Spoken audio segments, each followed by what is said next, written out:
ये जो भी किए आप लेके सामने में आए, तो आप सिद्धार्थ जी, पाठक जी के वो तमाम फैसले को आप पलट दिए।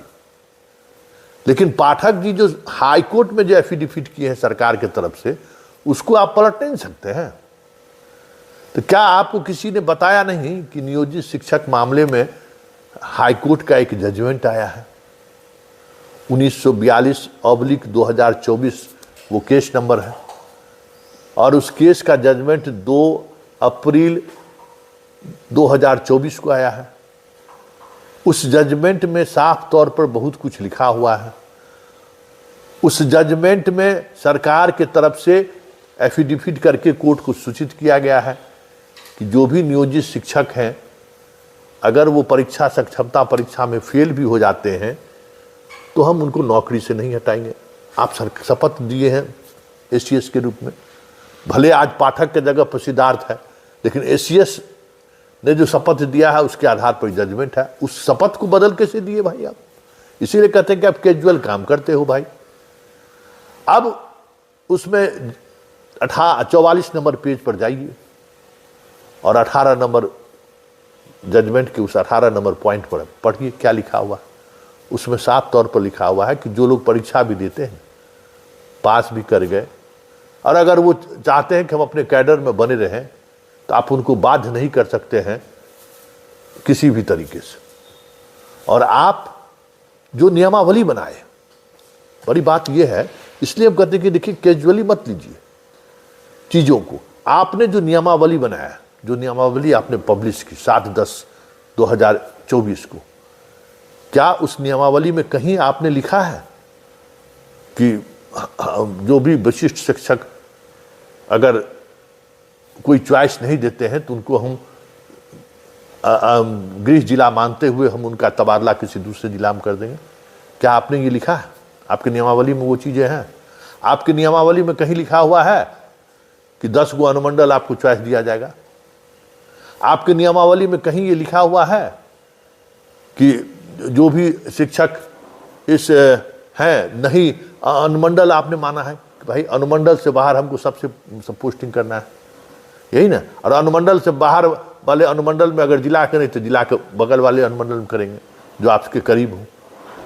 तो जो नियमावली आपने बनाई है, उसी नियमावली के आधार पर ना नोटिफिकेशन निकलेगा। तो आपने जो नोटिफिकेशन निकाला है जिस आधार पर, वो तो लगता है कि नियमावली से इतना कोई, भाई ये आप नियमावली की व्याख्या नहीं कर रहे ना। जो नियमावली में लिखा हुआ है वो आप नोटिफाई कर रहे हैं। तो जो बातें नियमावली में लिखी ही गई नहीं है उसको आप कैसे नोटिफाई कर दीजिएगा? सीधा सवाल आपसे है। जो आपके दिमाग में एक फितूर आया जब सवाल हम लोगों के द्वारा खड़ा किया गया कि कई जिले में तो सर एक ही अनुमंडल है, तो लगा अच्छा ओ ये गड़बड़ हो गया, तो चलो बगल वाला अनुमंडल कर देते हैं। बाद में एक फितूर दिमाग में आपके आया कि हम 10 अनुमंडल चॉइस दे देते। कैसे दे दीजिएगा भाई? क्या आपने चॉइस मांगा है? आपके नियमावली में कोई चॉइस का प्रावधान है क्या?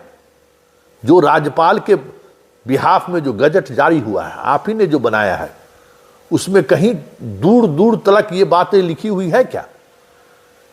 आपने सिर्फ इतना ही लिखा है कि आप अपने अनुमंडल में आपकी पोस्टिंग नहीं होगी। और नियमावली को जब आप नोटिफाइड करते हैं, उसके आधार पर जब नोटिफिकेशन निकालते हैं, तो उसमें इस बात की कहीं चर्चा नहीं है कि आप 3 जो आप चॉइस दीजिएगा उसमें आपका होम अनुमंडल नहीं होगा। ये सब जो चीज़ें हैं ना, ये है कैजुअल अप्रोच। जीवन के साथ जो कैजुअल अप्रोच अपनाने की जो एक प्रवृत्ति बढ़ जाती है ना, तो वही अप्रोच यहाँ है। अगर आप कैजुअली चीज़ों को नहीं लेते, खुद उसका उन चीज़ों को देखते, तो आज इस तरीके की बातें नहीं होती। इन बातों आपको जानकारी है? पीके साई जी से पूछिएगा। जनता के दरबार में कार्यक्रम खत्म होने के बाद कुछ पत्रकार मित्र के साथ हम लोग नीतीश जी के साथ बैठे हुए सत्तू पी रहे थे, जहाँ तक मुझे याद है। उसी में हुआ कि संतोष जी जानते हैं, शिक्षा विभाग में 40,000 केस पेंडिंग है। सरकार का एक बड़ी धनराशि 40,000 कितना हजार कहिए, 40,000 एग्जैक्ट याद नहीं है कि पैसा केस में जाता है। हम शाही जी को शिक्षा मंत्री बनाए हैं, इनसे उम्मीद करते हैं कि सब केस खत्म कर दिए। इतना केस शिक्षा विभाग में होता क्यों है? तो शाही जी उस बात, जिस समय पीके शाही शिक्षा मंत्री थे, कहे कि देखिए है क्या ना कि जितना इस विभाग के एसीएस है वो किसी न किसी शिक्षक का पढ़ाया हुआ है, किसी न किसी प्रोफेसर को पढ़ाया हुआ है। तो इन लोगों को समझ में नहीं आता कि आपसे ज्ञानी वहां बैठा हुआ है। आप जो निर्णय ले रहे हैं, आप जो कानून बना रहे हैं, उसका विश्लेषण करने वाला आपको पढ़ाए हुए है। आपसे ज्यादा ज्ञानी लोग वहां बैठे हुए हैं।